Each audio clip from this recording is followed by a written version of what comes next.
Many staffing changes at the White House recently, and there's talk of more to come. But President Trump is dismissing shakeup rumors as exaggerated, following the abrupt dismissal of his Secretary of State.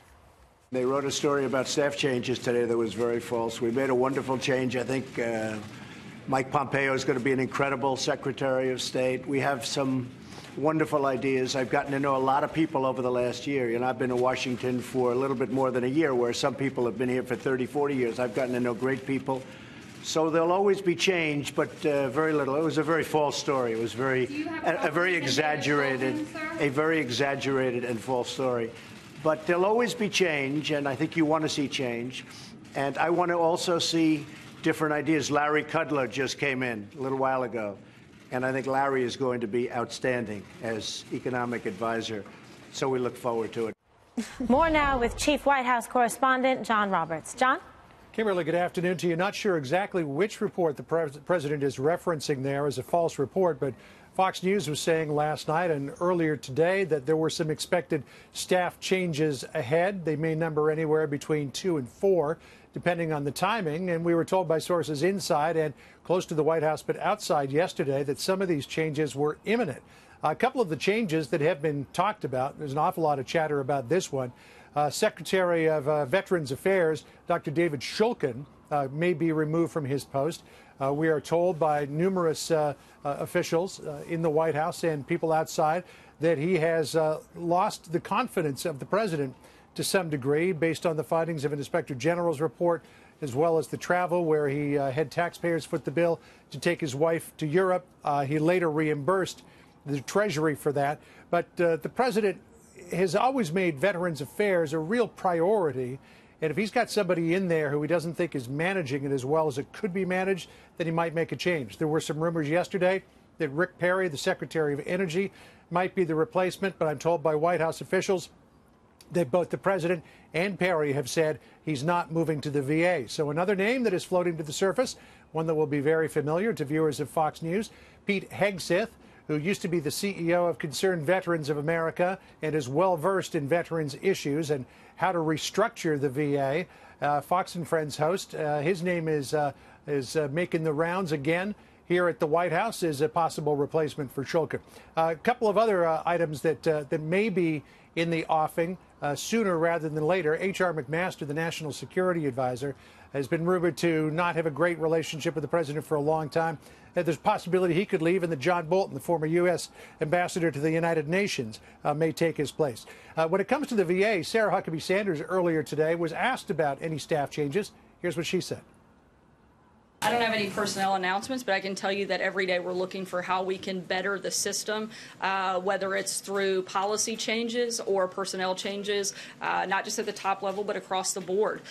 We've already made a number of changes within the personnel and made sure that we're looking at how we can best serve our nation's veterans.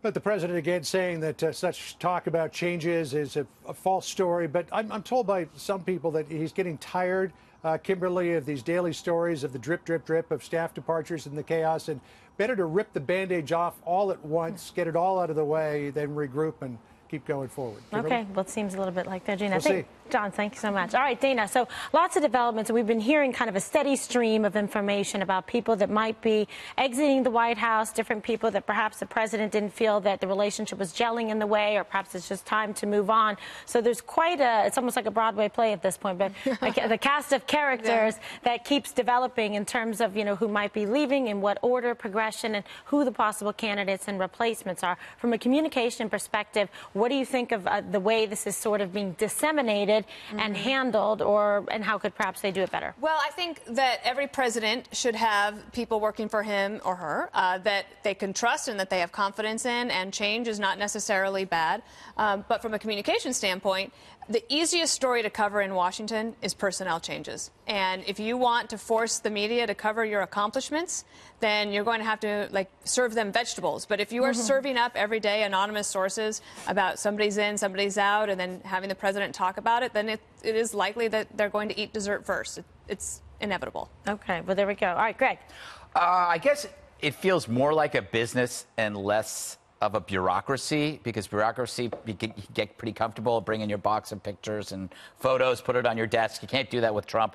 You don't know what's going to happen. I I have to adjust my lens for the last 18 months of what this White House is like. And I guess in this Trump era, I will take staff chaos over, stylized videos of decapitations of Westerners and journalists. I mean, if this is the kind of news that we are covering, I don't mind it. I'd rather hear about the staff changes. It's to me, it's just part of life. It's better than seeing ISIS every day. I think this is progress. Okay, all right, Jesse. Well, you called it a Broadway play, and I put the cast into groupings because that's how I understand things. So you have the nationalists, the Bannon, Sessions, and the Millers, the businessmen, Cohn, Ross, Mnuchin, and Tillerson. Yes. The establishment, Reince and Spicer, we know what happened to them. You have the loyalists, Hope, Kellyanne, and Schiller. And then the brass, Mattis, McMaster, and Kelly. But the family, Ivanka and Jared, the only thing I can derive from that grouping is the family's ascendant, and they're not going anywhere. And in terms of the staff change, it looks very random. I don't know if you can really derive that much of a pattern there, but the pattern to me at least seems he's putting in place people that he trusts and that like him.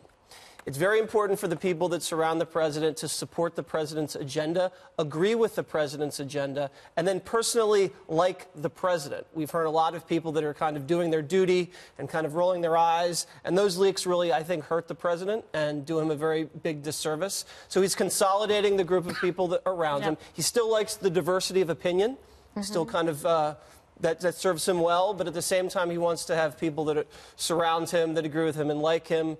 And I think it's safe to say Kellyanne's safe, and Stephen Miller's safe, and Sarah Sanders is doing an excellent job. But Trump's all about change, and I don't think that's ever going to stop. It's funny, your language, safe, like an episode of Survivor. Yeah, safe. Safe makes you the next Tribal week. Council survived. Okay. Yeah, so we both picked up on the idea that you said this is like a Broadway play. And to me, it's not the Broadway play so much as reality TV. And if you want to get in the show, you have to get into like the Fox green room because apparently that's the staging area to move folks in. But I would say slow down on the hate. Well, that's not hate. I mean, it's a fact. I mean, like he says, oh, you journalists, fake news, no chaos here. It's obvious to everybody if you just open your eyes and take a look. I mean, this is 3 times the amount of change in Obama's first year, 2 times the amount of change in, let's say, Ronald Reagan's first year. I mean, we don't see things like this. And people come and go in a way that I think is a little unsettling. I heard Kilmeade is going to be on the Supreme Court. Adults in the room. And if there are adults in the room, it looks like the adults, people like McMaster, who's apparently on the gangplank, and Tillerson, and now even Kelly. The idea is, well, who are the adults? Instead, he's going to people who I think are like an echo chamber for him, who simply tell him, yes, man style, what he wants to hear. And that's a little unsettling.